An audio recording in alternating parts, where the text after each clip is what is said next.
Yeah, you already know what it is. Lethal Talent 24, dive bombing at you with some Eagles content. Let's go.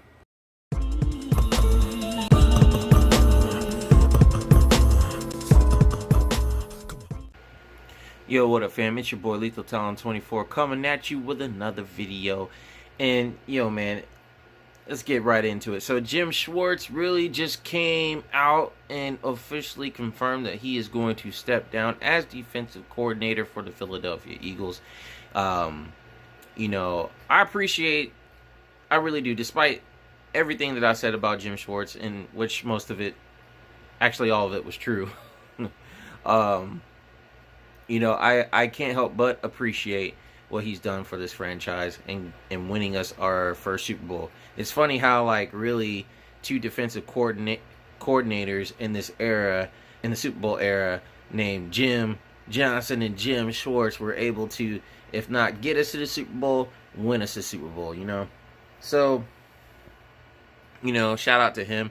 And he was very gracious in his, in his exit letter or exit statement, basically, giving kudos to guys like Fletcher Cox, Brandon Graham, Vinny Curry, Derek Barnett, Jalen Mills, those guys, saying it was a pleasure to coach them and, and that he's glad he had the opportunity to do so. So, shout out to Jim Schwartz. Good luck to you in whatever you choose to do from here on, whether you just retire outright or you just taking a break off from football, to kind of get your mind right and then coming back to the game, which it sounds like he's doing. Just a shout out to you and thank you very much. Now, moving on from that. On the offensive side of the ball, or as far as coaches goes, the Eagles have already released Marty Morningweg and Rich Scangarello. Now, how he brought these guys in to try to help Doug and in his offense since Frank Reich left, there's just not that spark anymore.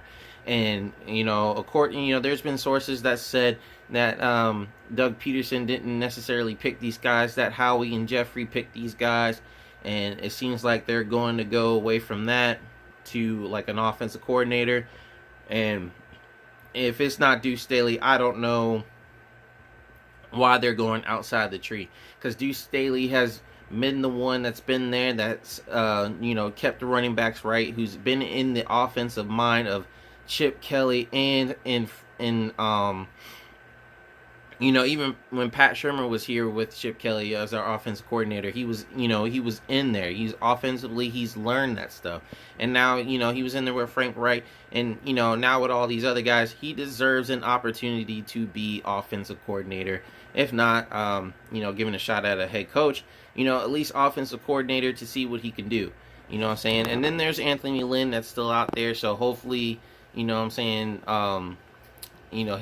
be given another shot as well.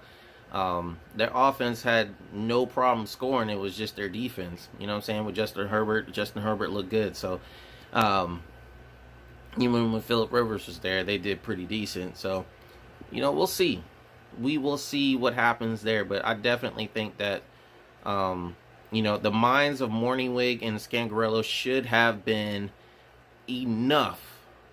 And shout out to Stephen Hyder, the Gate City Sports guy. He even said at one point that, Scangarello's 2-minute offense is when, Carson was at his best. So why would you go away from that? These guys are just scapegoats, man. Because for them to go when they've proven in this league that they have been,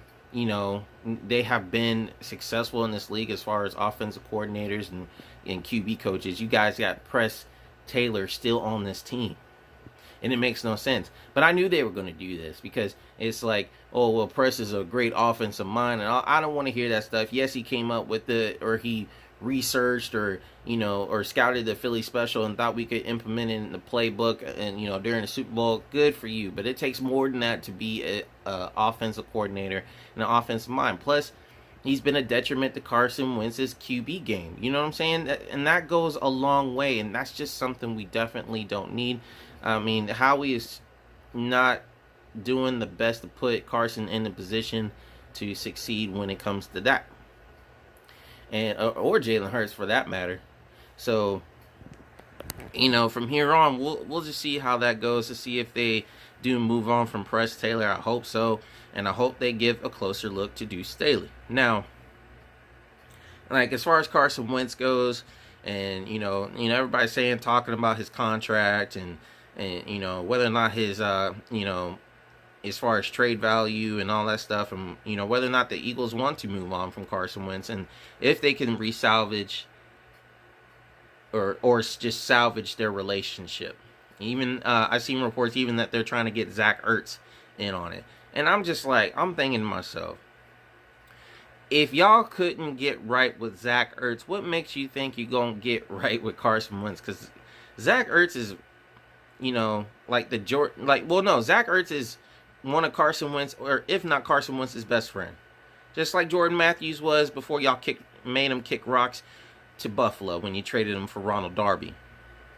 You know what I'm saying? Ertz has been a great player on this team. He's put all his emotion, all his heart, all his work ethic in being the best tight end he possibly could be for the Philadelphia Eagles, despite all the trashing that people have done or said, and say he can't get yak yards and all that stuff. Name one other tight end that has won you a Super Bowl, and Brent Selleck definitely helped. If it wasn't for those two, we wouldn't have one anyway, because it took all of them. It just happened to be in Brent Selleck's last year. You know what I mean? So, it comes down to that, and I certainly hope that they can come to an agreement and that they can salvage. But, I mean, if you can't get Zach Ertz right, if you can't, if you can't convince or do what you need to do to treat him right and have him, playing like he did this year, then how is it going to be salvageable? Because Carson Wentz, I'm sure he didn't appreciate being benched, even though it needed to happen.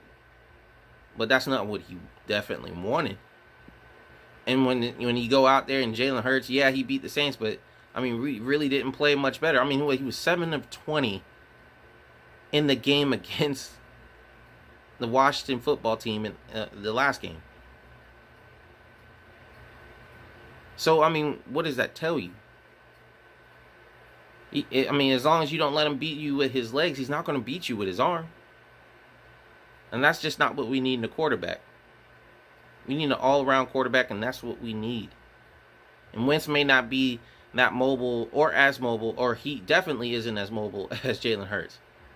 But if he gets his mind right, and he gets somebody that can dig into his mentality and bring out the best of him and get on him when he's doing stuff wrong, tighten up those mechanics like John D. Filippo did, then he could, I swear, man, I just believe it. I believe that he could be that franchise quarterback we're looking for him to be. And yes, this is one down year. So anyway, that's all I got for today, guys, or for this evening. You guys let me know, how do you feel about Jim Schwartz? And obviously we're all ready to move on, but you just let me know how you feel about that. The Zach Ertz thing, where Howie Roseman trying to get him to help him with Carson Wentz. That's sleazeball, man. And so you guys let me know what you think in the comments below. So you guys let me know in the comments below, what do you think? How do you feel about the whole situation? And that's all I got for you guys today. So just be sure to like and subscribe if you're catching this video for the first time. Also, be sure to hit that notification bell so that way you know whenever I post a video.